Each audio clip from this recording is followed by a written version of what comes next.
Old Egyptian stuff, we'll find out whether it shoots or not. Some dirty rat put it on semi-auto.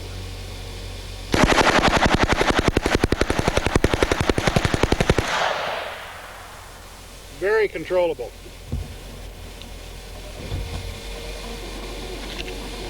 Loading this gun is quite easy.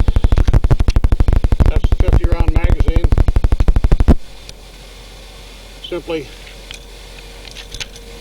pull back and let her go. Ejection is directly out the bottom. This foregrip is replaceable. You can take it off or on either way. The gun shoots quite well from the shoulder. I find that I point it a little bit high from the hip, but it is very controllable, even one-handed.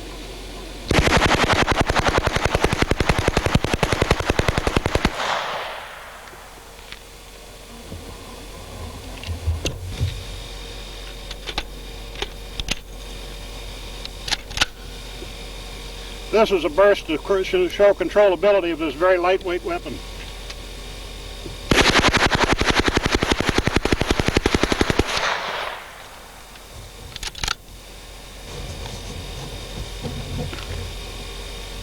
On it.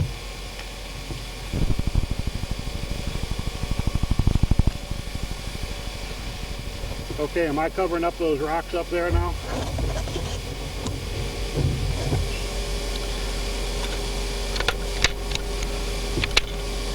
What we're going to do here is draw a little line with this gun.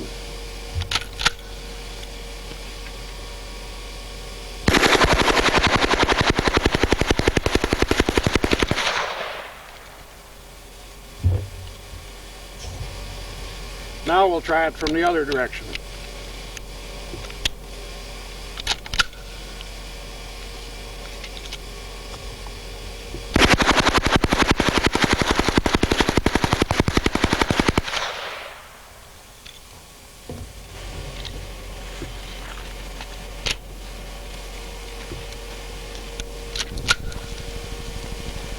Just another small example of how well this thing controls and shoots.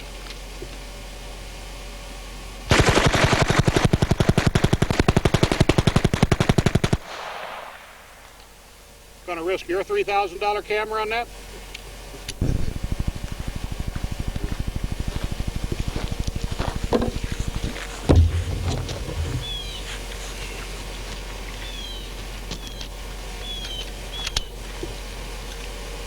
Same deal, only we want to give you a good idea how the gun works up close.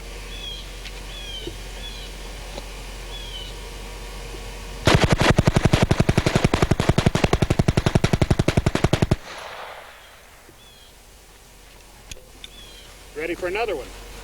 Go ahead.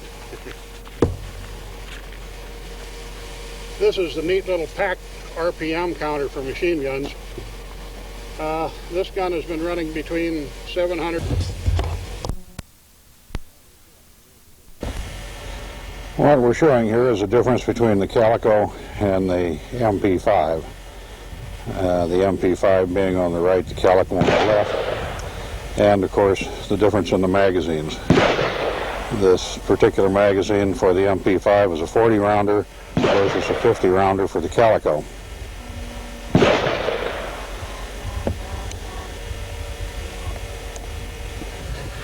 Okay, we're going to show the effects of a 40 round burst and a 50 round burst from these two guns respectively at a distance of approximately 25 yards from the gun muzzle.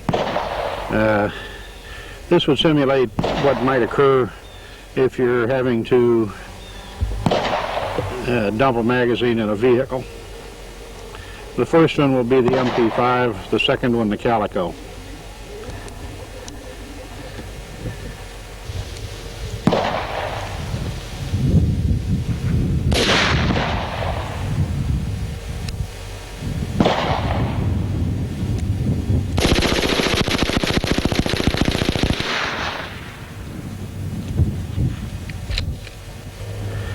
Next will be the Calico. Both of these are from the prone position.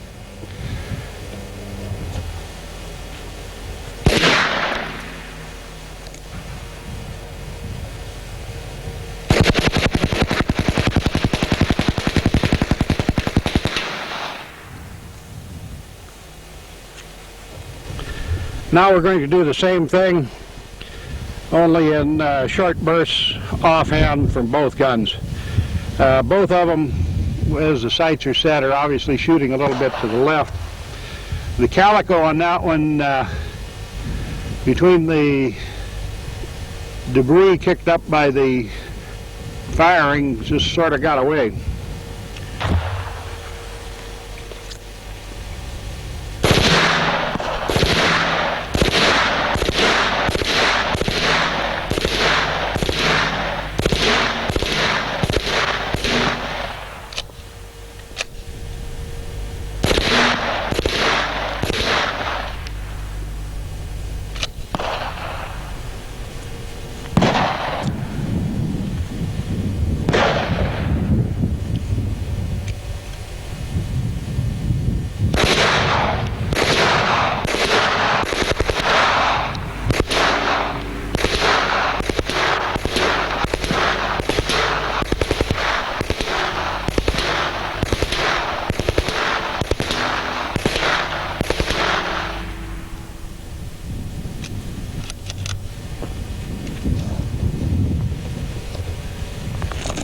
This will demonstrate the differences in the two weapons from the prone position.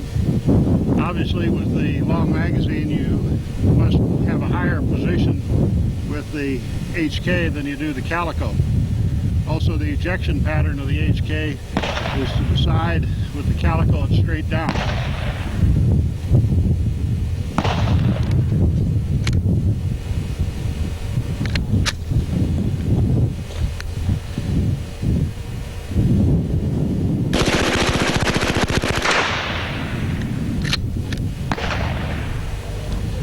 So much for the HK. The calico is only about half as heavy as the HK on that.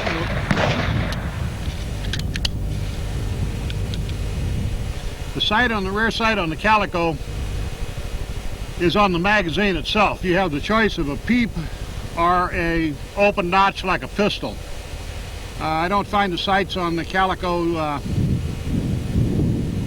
be anywhere near the same class as those as the HK, but they're two entirely different weapons, although they use the same rough principle of operation. This is a 25 round burst from each gun.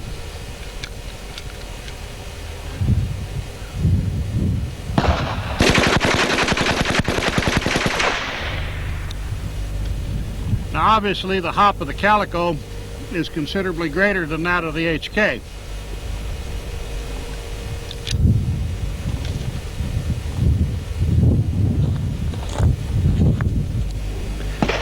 The purpose of this is simply to show the straight downward ejection of the calico. This is a 25 round burst. Go ahead.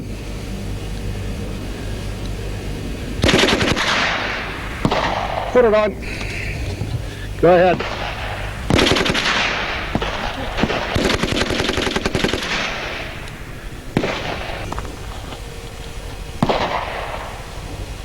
When it comes to firepower, nothing competes with the calico's 100-round magazine.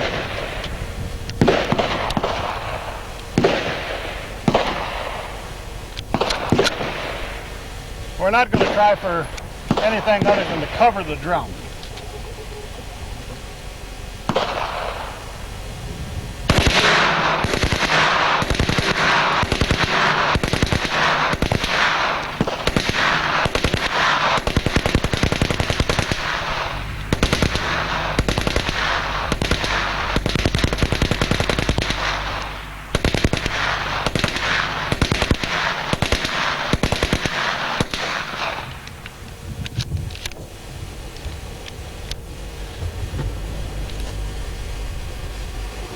Now we'll try the same thing with the HK with two 40 rounders, and we'll still be 20 rounds short.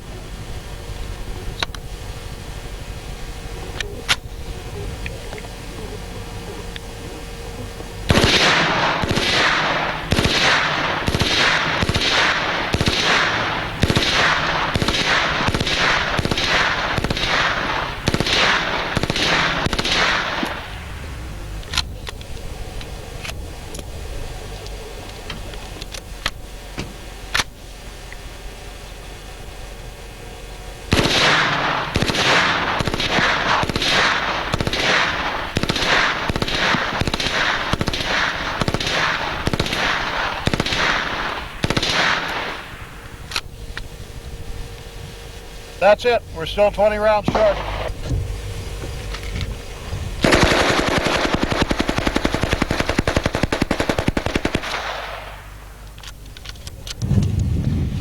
This is the first 300 Whisper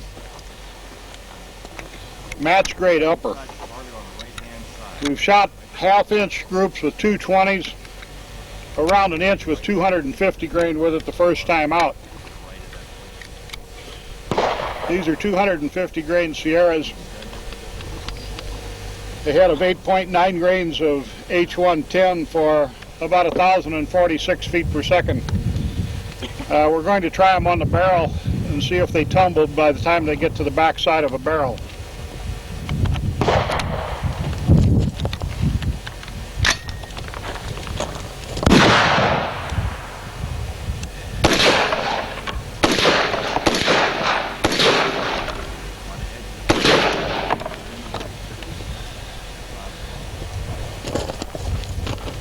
That's it, the first.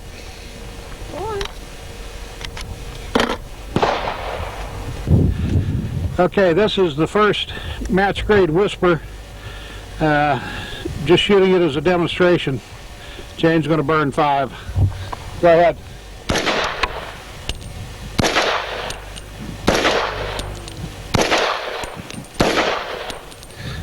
That's it.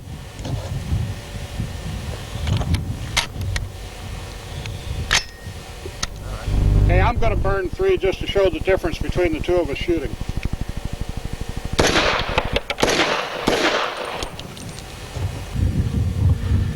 There's the boss shooting the match grade Whisper.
Hits everything you pointed at.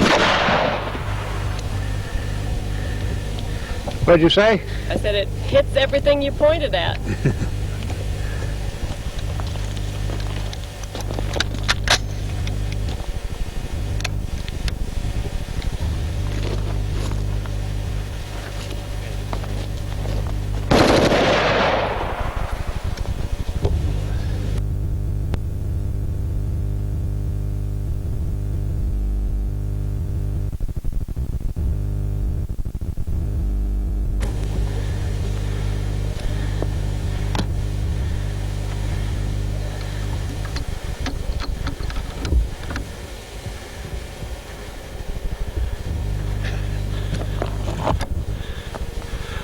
Well, shoot it. Have you got it on? Yeah. Oh.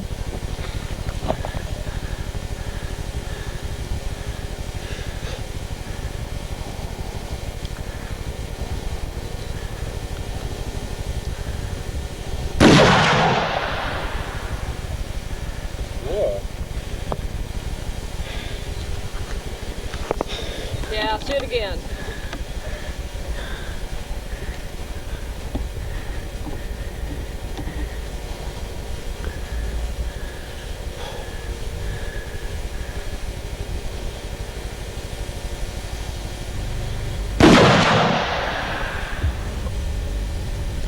This is 12.5 gallons of water with the 600 nitro at 1 shot.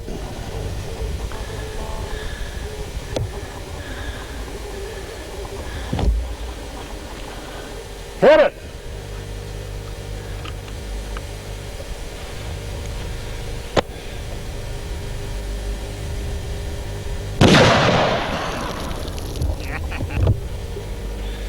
This is some old paint, hard telling what it'll do.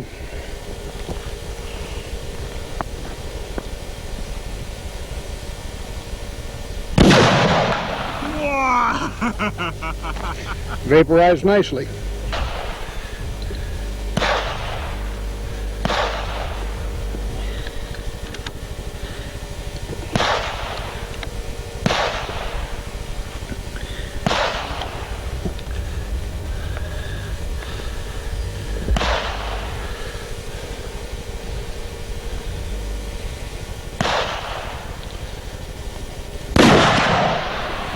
That's 125 grains of 30-31, a felt wad, and a 950 grain Woodley.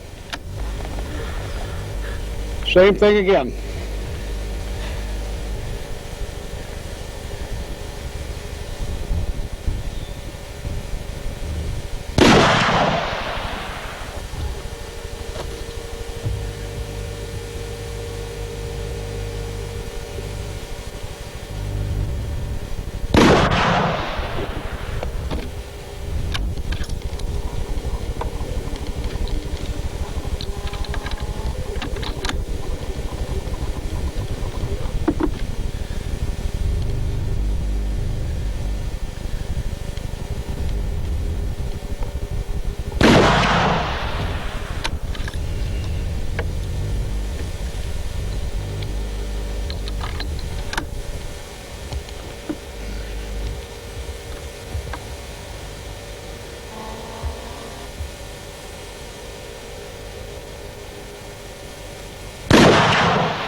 One of the better fun guns of the century.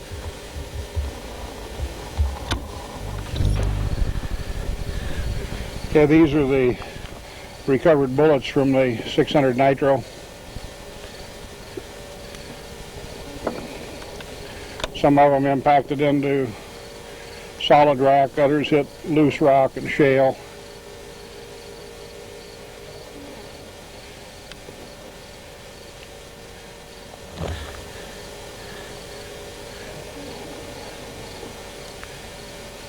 The bullets are 950 grain Woodleys. This is a quarter to demonstrate the relative sizes of the bullet, the muzzle, and the recovered bullet.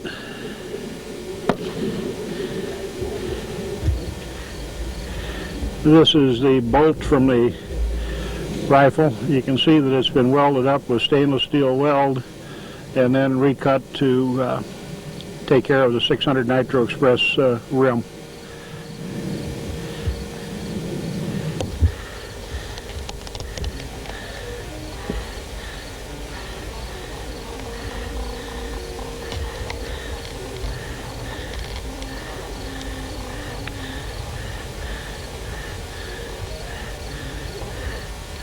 Don't look so happy, Dennis.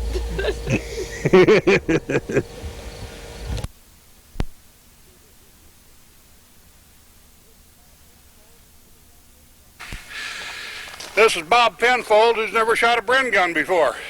I never shot any automatic gun before.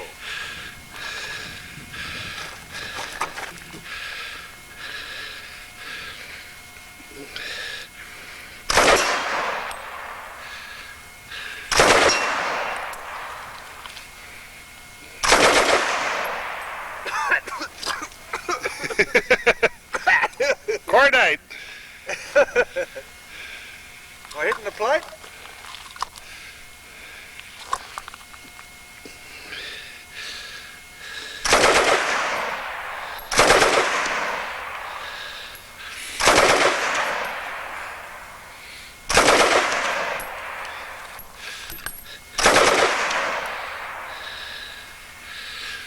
Empty it. Hey? Empty it.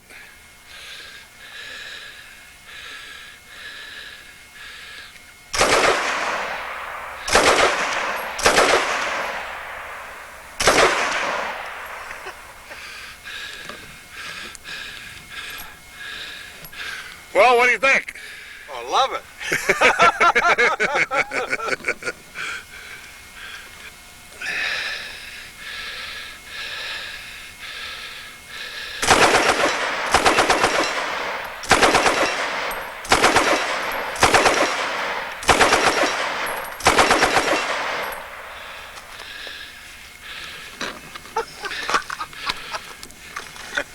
I love it. Not No bad wonder for you an like amateur. this.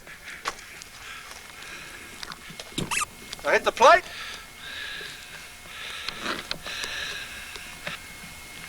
Okay.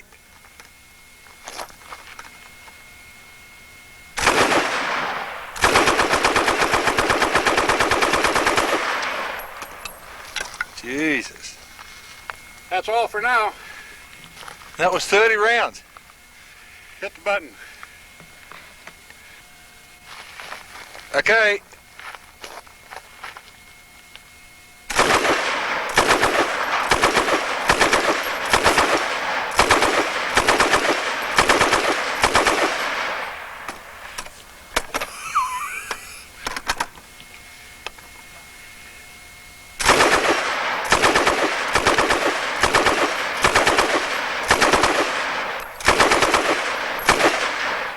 Hang on, something's wrong with the camera. That's all for now, folks. The camera went out of focus or something. Say what? It went out of focus, it's sort of clear frame. Go ahead. Go on, we're rolling.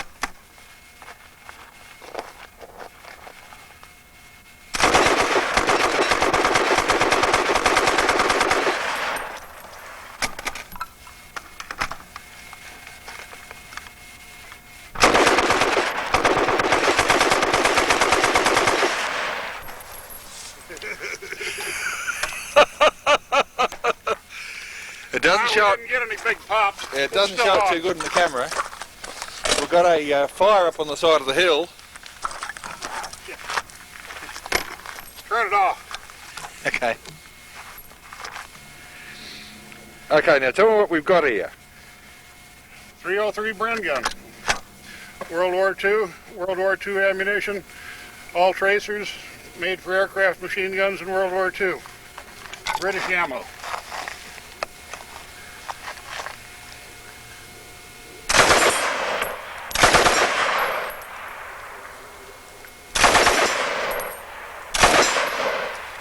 Whoa.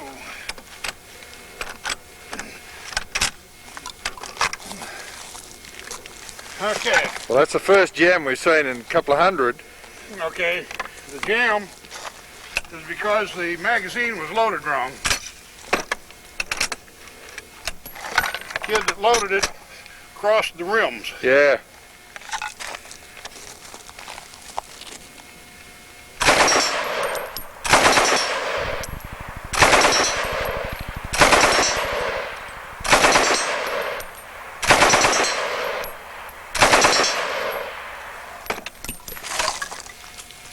That's pretty to watch. Yep. Try going right over the top of my head to the target. Okay, I'm doing that.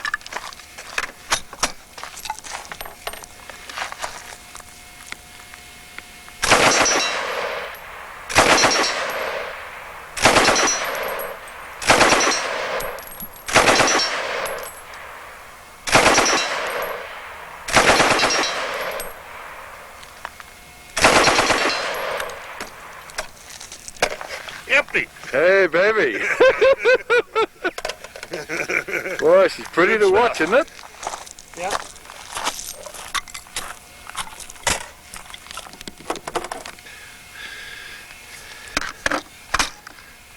Okay. We're going to have to turn the target around pretty soon. It's burning so bad I can't see it. Oh, yeah.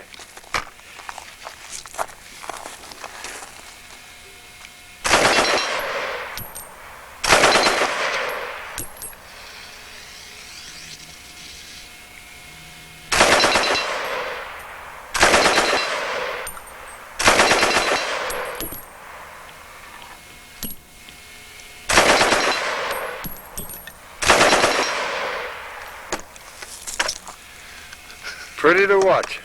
Yep. And are they likely to start grass fires? I got to turn the target around. I can't see it anymore. Okay.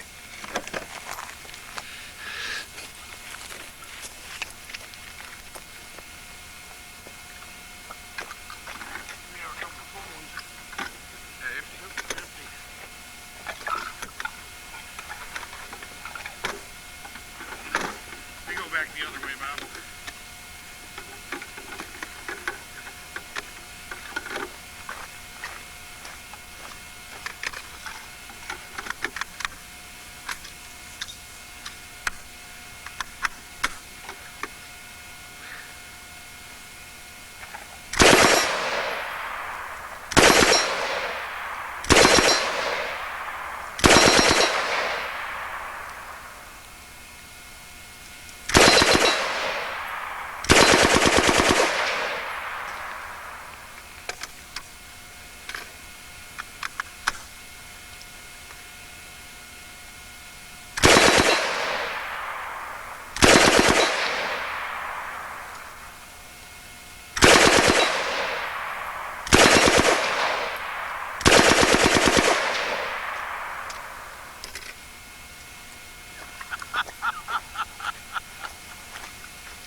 Rolling.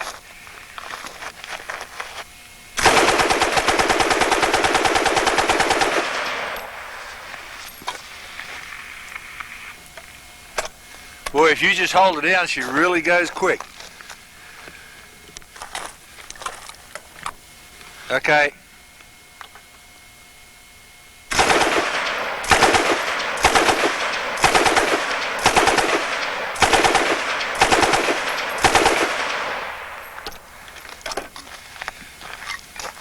Boy, she puts them all right in the same hole, doesn't it? Keeps been pretty.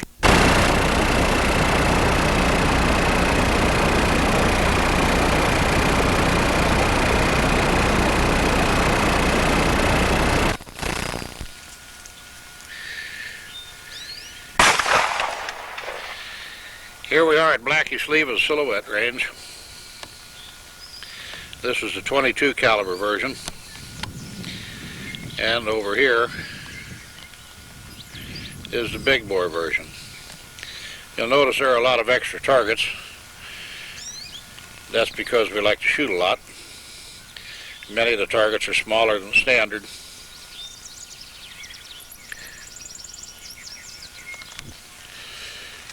Now here's as fine a trio of revolvers as you can find.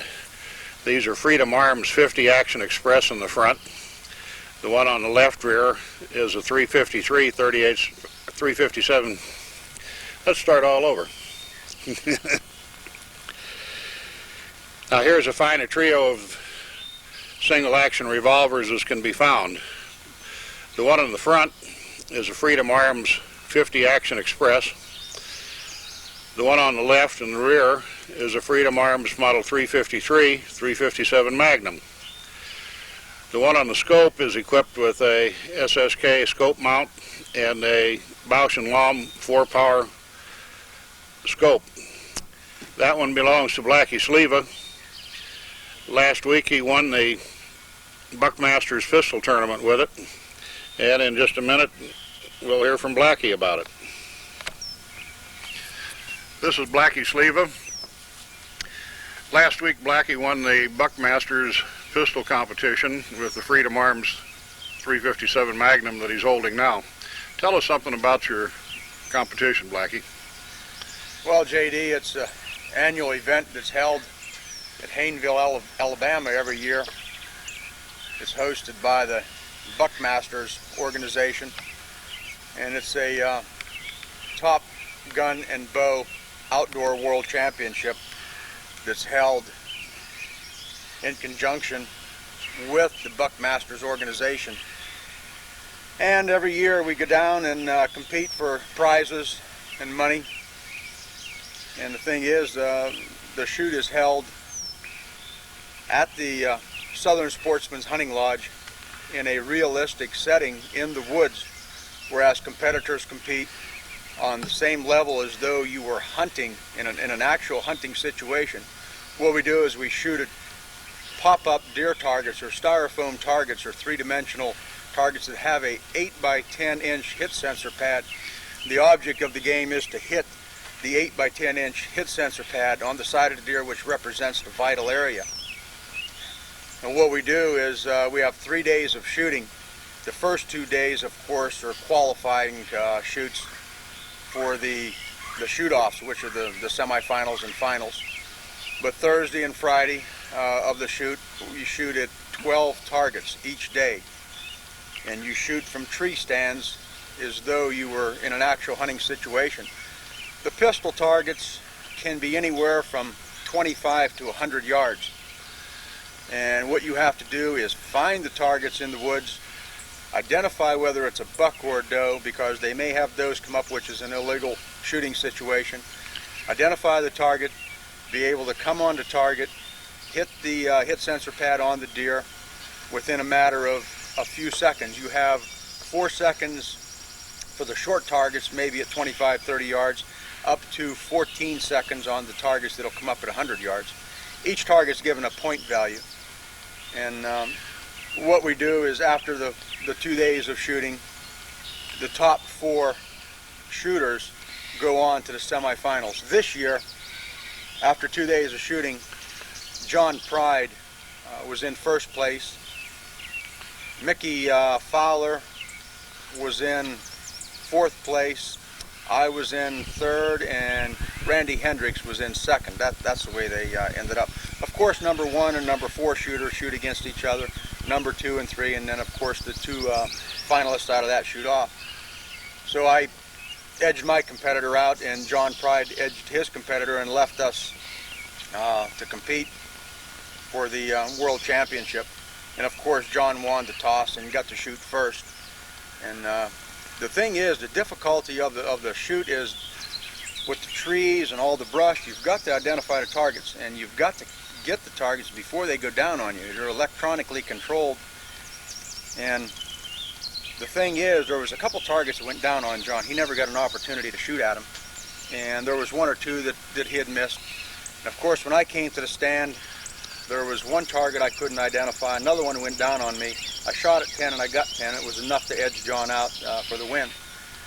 But of course, in any competition, it takes practice. You've got to shoot. You've got to be a hunter in this competition. You've got to be able to identify deer. And you also need good equipment, and you've got to have the right stuff. I, of course, use the Freedom Arms 353, 357 Magnum revolver, which the Freedom Arms guns are the best made revolver, single action revolvers in the country today. I firmly believe this, and with equipment like this, it's very possible to shoot real tight groups at 100 yards and go down to competition like this and compete. But you've also got to have a good mental attitude. You've got to believe in yourself and believe that you can shoot and compete and win. And along with the proper equipment, like the 353 and the Freedom Arms gun. It really gives a person the advantage. As a matter of fact, the 4 finalists, 3 of the 4 finalists were using Freedom Arms guns, and they are that good and that accurate. Of course, the optics are the Bosch & Lohm. I have the Bosch & Lohm 4-power, fixed 4-power on this gun, and Bosch & Lohm optics, I believe, are the finest optics that I can use for this type of competition. Very clear in the woods when it's dark and you have a lot of shadow. You've got to be able to identify the animals, and you've got to have the ability to be able to see the antlers. And a lot of times when the animals come up against the brush, it's hard to identify. The Bosch & Lohm scopes really make a great difference. They really make they give you the advantage. And some of the other guys, some of the scopes they were using, I looked through them and the clarity just wasn't there. And the clarity is here in the Bosch & Lohm line of scopes. Of course, I have T-Saw base and I have the SSK rings, which is the most solid scope mounting system in the world today. And JD does a tremendous job as far as the hardware that you need with the guns to go along with the scope and the fine Freedom Arms gun. But the competition is, of course, a lot of fun. You get it gets to be an annual event. It comes to be a reunion with some of the top shooters in the country, and of course, anyone can compete. All you have to do is get a hold of the Buckmasters organization. Anyone can go down and compete. They do have an entry fee, and Yamaha's a big sponsor, of course. And the prizes are Yamaha ATVs and cash prizes, and they have other awards also. But it's a very competitive organization, and anyone wants to try it, welcome to. Okay, Blackie's going to show us how that 353 works. Well, it works a lot better than what I can hold it, but we'll see if we can hit something.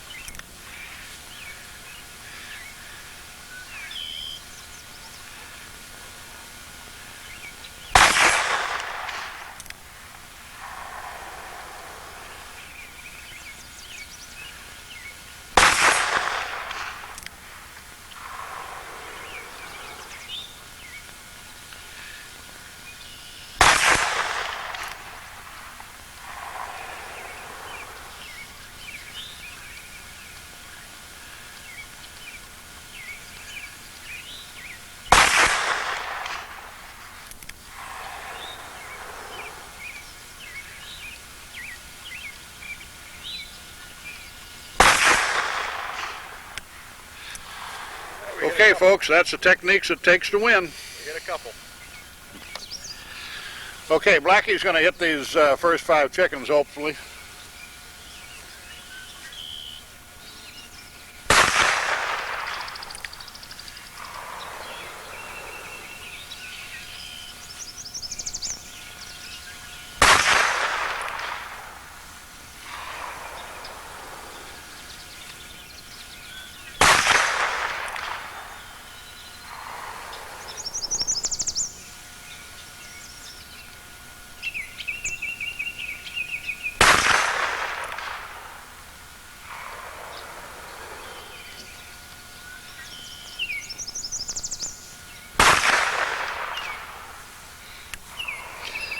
Those all look like they're pretty well centered hits to me. Now let's see what you can do on the Tweety birds. The Tweety birds are actually 22 chicken silhouette targets placed at 50 meters instead of 25 yards.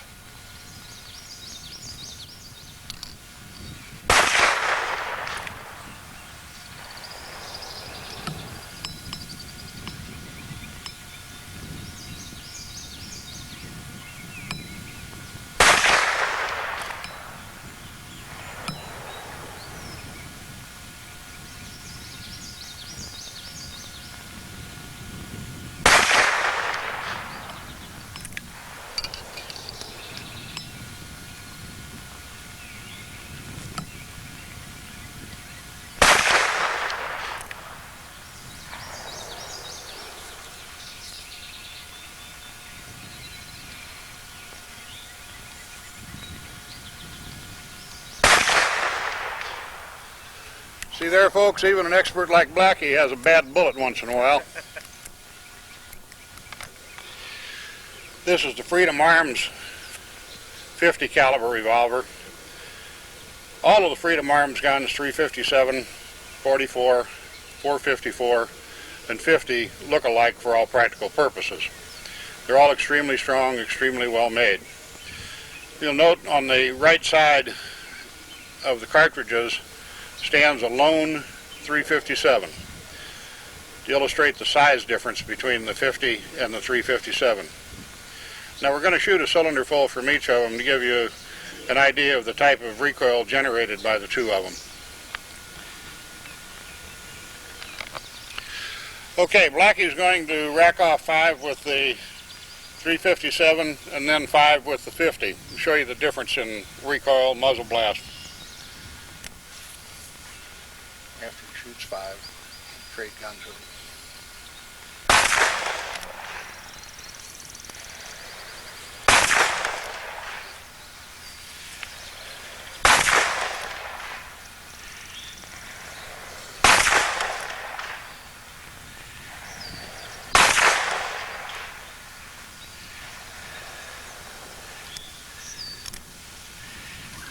That was Mrs. Blackie. That's the 50.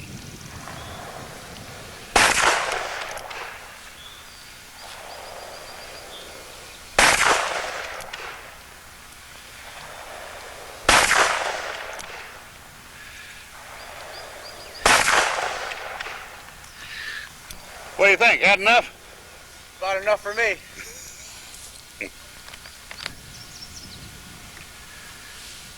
I thought we'd tell you a little bit about the World War II British Bren gun. You'll be seeing us firing it in a little bit.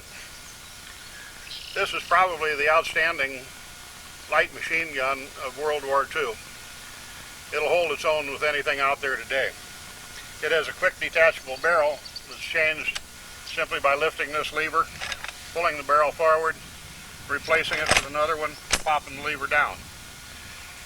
It has excellent sights, deep rear, post front, protected post front. This is a dust cover from the action. Shoots from a 30-round magazine. The magazine goes into the gun, locks in, quick release, falls right out, and you're ready to change magazines again. It's accurate, even though it shouldn't be, because the barrel just sits in this cradle and bounces around. With a decent barrel with World War II ammunition, we can keep it on the side of a car door at 400 yards. Now the stuff that we're going to be shooting today is not very good stuff, but it will work and it will give you an idea of what's happening.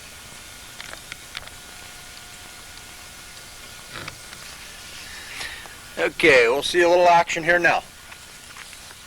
This is old World War II aircraft tracer.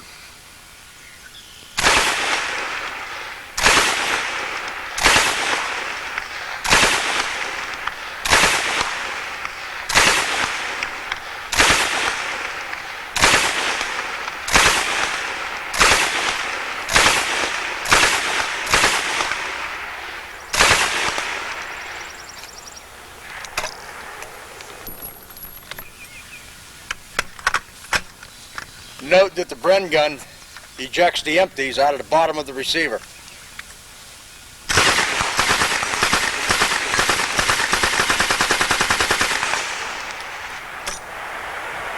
More fun than anything I know of. And for those who never get enough,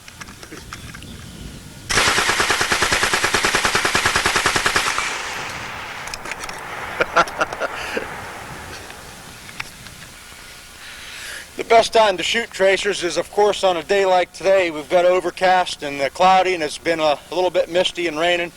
Keeps the possibility of igniting fires out in the woods and so forth. And this is what 30 looks like on a plate.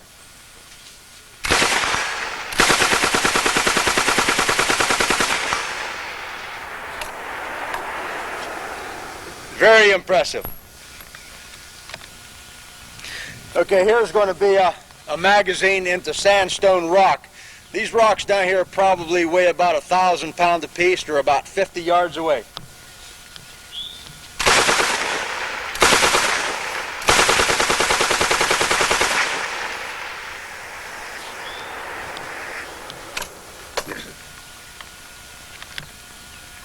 I'll tell you what, that was so much fun. Let's just do it again, JD.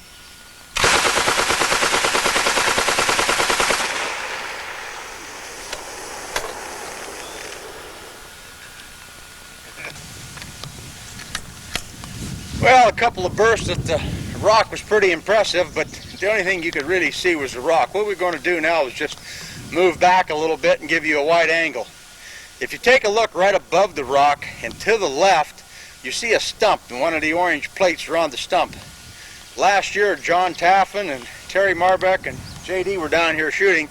That there was a 3.5-foot diameter walnut tree that they cut down with a Bren gun and an M60.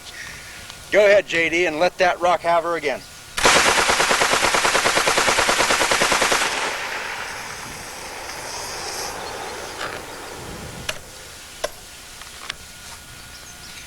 Ricochets are always fun to watch when they come off of something solid like this, and we'll try to get a few more coming off her. Go ahead, JD.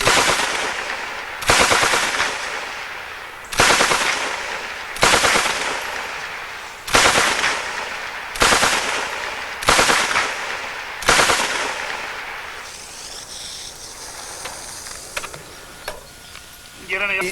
Well, here's our rocks. Yeah.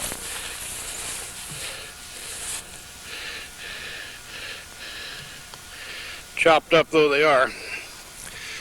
Notice there are a couple of rounds embedded in that rock over there.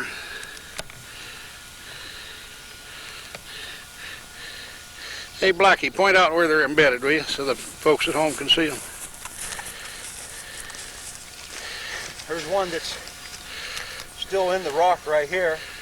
There's one right there. One over to your left. Yeah, there's another one right here. And one just dug in here. As you're hitting them, you know, the next bullet's knocking them out, kicking them out. Got them laying all over the place here.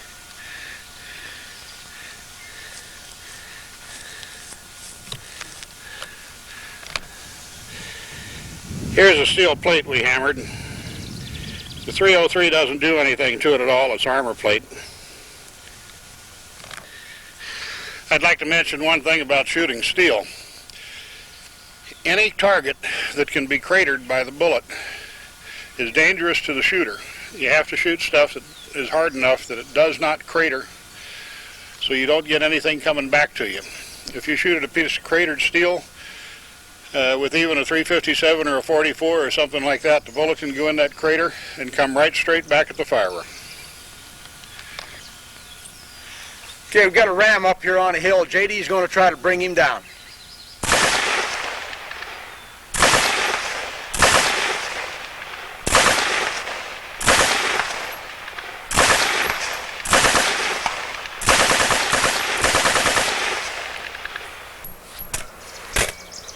Cut him down.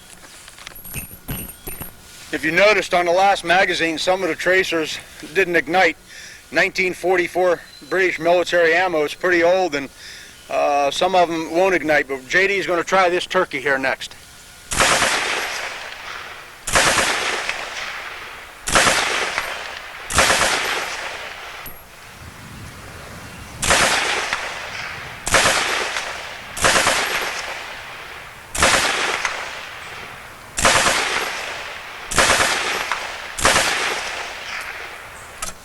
Good shooting, JD.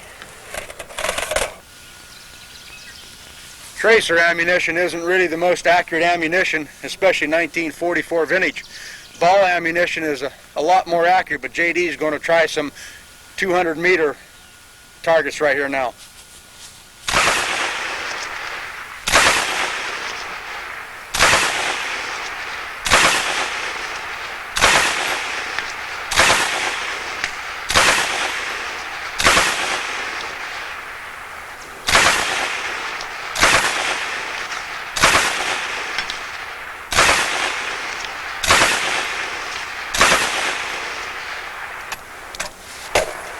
Not bad for ammo that isn't very accurate.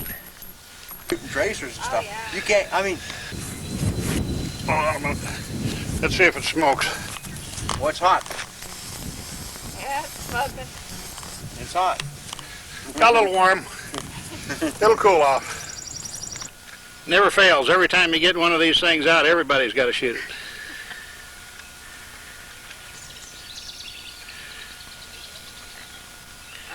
let's try it.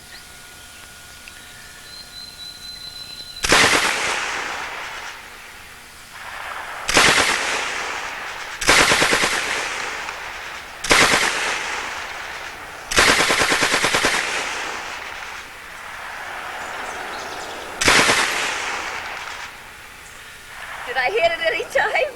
Yeah, Now, is she having fun or not? tearing it up. He was smoking so much I couldn't see. Do a little bit on this bullet. There's a few of the tracers we recovered after it hit the sandstone.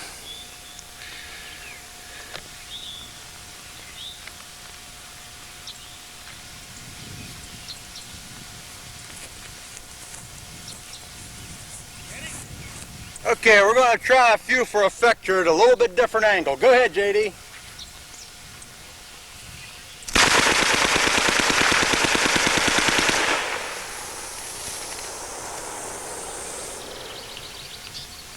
That's smoking them. Okay, go ahead. Until the next time we see you, that was Blackie. All right, let's try 6 of these little buggers. See what happens. You on? Yeah, go ahead. Let them.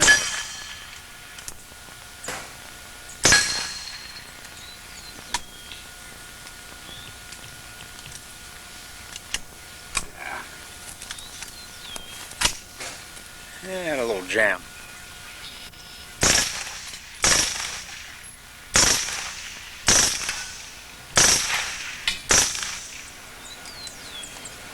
That's a suppressed 9mm.